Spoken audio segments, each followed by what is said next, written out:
Hello everyone, welcome to the scholars. तो जैसे कि मैं आपके लिए लगातार हिस्ट्री में चैप्टर नंबर फर्स्ट से और बाकी जो और अदर चैप्टर्स हैं उनसे कुछ टॉपिक लेके आ रहा हूँ। तो वैसे ही उसमें से एक टॉपिक आपके याद लेके आया हूँ। इस टॉपिक का हिस्ट्री से, और इस टॉपिक का नेम है यूनिफिकेशन ऑफ जर्मनी। हिस्ट्री और यूनिफिकेशन ऑफ जर्मनी। अब सबसे पहले अगर यूनिफिकेशन ऑफ जर्मनी समझने की कोशिश करते हैं तो आपको समझना पड़ेगा कि ये कौन है, यानी कि जिनकी फोटो सामने आप देख पा रहे हैं ये आखिर है कौन। ठीक है, ये समझना पड़ेगा आपको। तो बस चलो थोड़ा सा इनके बारे में बता देता हूँ मैं आपको। तो इनका नाम है ओटो वॉन बिस्मार्क। ठीक है, ये कौन थे? ये चीफ मिनिस्टर थे। कहाँ के? क्रोएशिया के।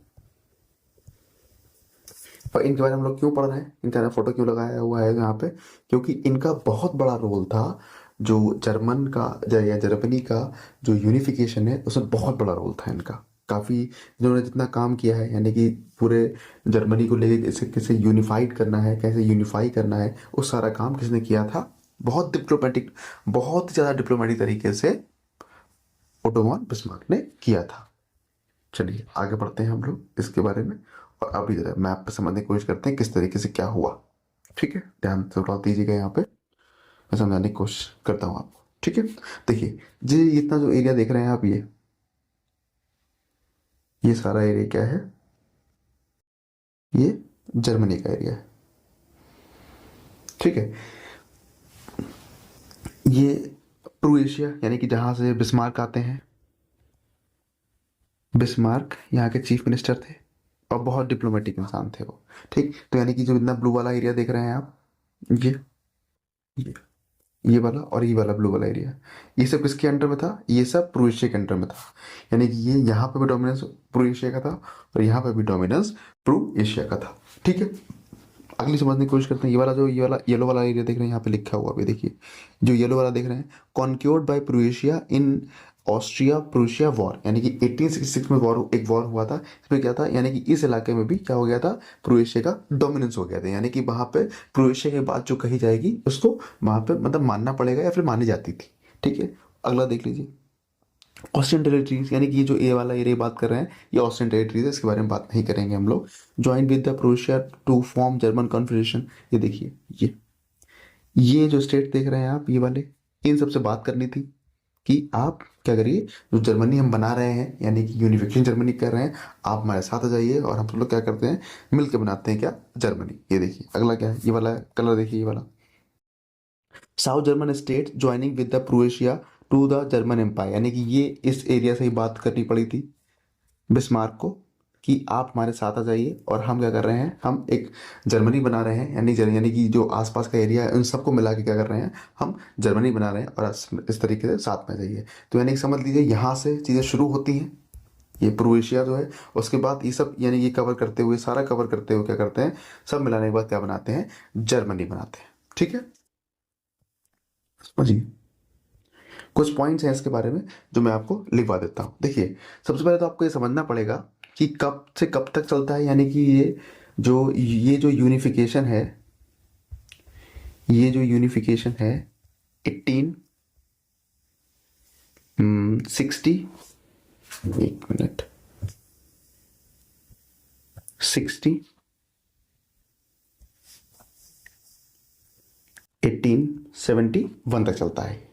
ठीक है, उसके बाद एक इम्पॉर्टेंट पॉइंट, और जैसे कि बता ही रहे हैं हम यहाँ पे से बात हम लोग करते हुए हैं इस चैप्टर में, कि जितने भी जो आसपास के रेवोल्यूशनरीज थे या फिर कैसे जो प्रोटेस्ट में काम मतलब काम करने वाले लोग थे, वो सब कौन थे? यानी कि जो कॉमन लोग थे, कॉमन मिडिल क्लास के जो सिटीजन्स थे, वो क्या कर रहे थे? लगातार ये काम कर रहे थे कि चीज़ें क्या होनी चाहिए, हम एक स्टेट बनाएंगे जहाँ पर डेमोक्रेसी होगी, जहाँ पार्लियामेंट होगा, और क्या करेंगे, आसपास जितने छोटे छोटे एम्पायर्स हैं, कोई स्टेट है, उन सबको क्या कर लेंगे, हम लोग यूनाइट कर लेंगे। तो इन्हीं की पहल थी, जिसको सपोर्ट किसने किया था? बिस्मार्क ने इसको सपोर्ट किया था। इसीलिए बिस्मार्क के पास बहुत ज़्यादा क्या था, क्राउड था, यानी कि बिस्मार्क को सपोर्ट करने वाले लोग बहुत ज़्यादा थे। जब जर्मनी का यूनिफिकेशन जानते हैं तो एक वर्ड आता है जिसको बोलते हैं जंकर्स। जंकर्स, इससे पहले मैंने बताया है एक दो बार जंकर्स के बारे में, फिर से बता देता हूँ। यानी कि बहुत जो लार्ज लैंड ओनर्स हुआ करते थे, लैंड ओनर्स हुआ करते थे, यानी कि, और ये जो थे मोनार्की को सपोर्ट करने वाले लोग थे, यानी कि जो मोनार्की थी उसको सपोर्ट करने वाले लोग थे। यानी कि सिंपल सी बात समझिए कि इनकी लड़ाई इनके साथ ही थी, जंकर्स के साथ ही थी, क्योंकि इनके पास बहुत सारा पैसा था और मोनार्की को सपोर्ट इसलिए करते थे क्योंकि ये राजा हुआ करते थे और इनके पास पैसा हुआ करता था। ये दोनों एक दूसरे के बहुत से दोस्त मान लीजिए, या फिर एक दूसरे की आइडियोलॉजी को सपोर्ट करने वाले लोग थे। ठीक, अगली बात करते हैं।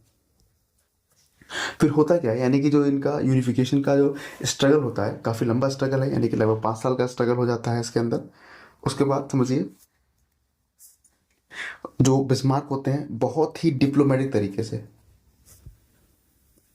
डिप्लोमेटिक वे में क्या करते हैं, सारे जो आसपास के स्टेट्स होते हैं उनसे बात करते हैं, और बात करने के बाद क्या करते हैं, चीज़ों को ये तय करते हैं कि हाँ, जो आसपास के स्टेट हैं ये सब मिलने के बाद क्या बनाएंगे, एक जर्मनी बनाएंगे जो कि यूनिफाइड होगा। ठीक, उसके बाद देखिए, उसके बाद 18 जैन 1871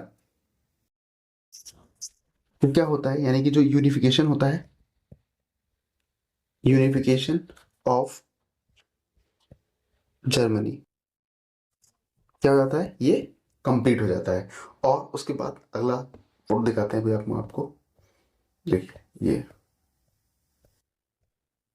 ये इनको आप देखना पड़ेगा, इनको क्यों याद करेंगे, क्यों देख रहे हैं, देखेंगे नाम लिखा हुआ है केसर विलियम फर्स्ट।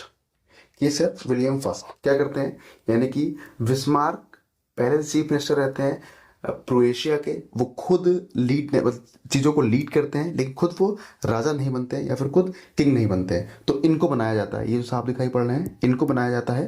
क्या, इनका नाम क्या है, केसर विलियम फर्स्ट। इनको 18 जैन 1871 में जो यूनाइटेड जर्मनी रहता है वहाँ का किंग बनाया जाता है। और किंग में ये कहाँ पे ओथ लेते हैं, वर्सेल्स में,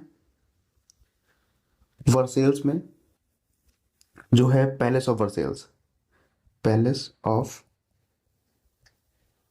वर्सेल्स, उसमें एक हॉल है जिसको बोलते हैं हॉल ऑफ मिरर। यानी कि वर्सेल में पैलेस ऑफ वर्सेल्स है, उसके अंदर एक हॉल है, इसको बोलते हैं हॉल ऑफ मिरर्स। वहां पे इनको इनकी ओथ टेकिंग होती है, और वहां से ये बताया जाता है कि आज से जो जर्मनी है, यानी जो आसपास के स्टेट्स हैं, ये सब यूनाइट होकर क्या बनाते हैं, एक यूनाइटेड जर्मनी बनाते हैं, यानी फिर यूनिफाइड जर्मनी बनाते हैं। तो इस तरीके से क्या होता है, जर्मनी का यूनिफिकेशन होता है। तो मैंने कोशिश की है जर्मनी का यूनिफिकेशन समझाने की, जो इसमें इंपॉर्टेंट नाम है बता दिया है मैंने, लेकिन फिर भी अगर आपको कुछ समझ में नहीं आ रहा है, ऐसा लग रहा है कोई आपका पोर्शन कंफ्यूजन में रह गया है, तो आप कमेंट कर सकते हैं मुझे, और मैं उस टॉपिक को दोबारा लेके समझाने की पूरी कोशिश करूंगा। तब तक के लिए थैंक यू। और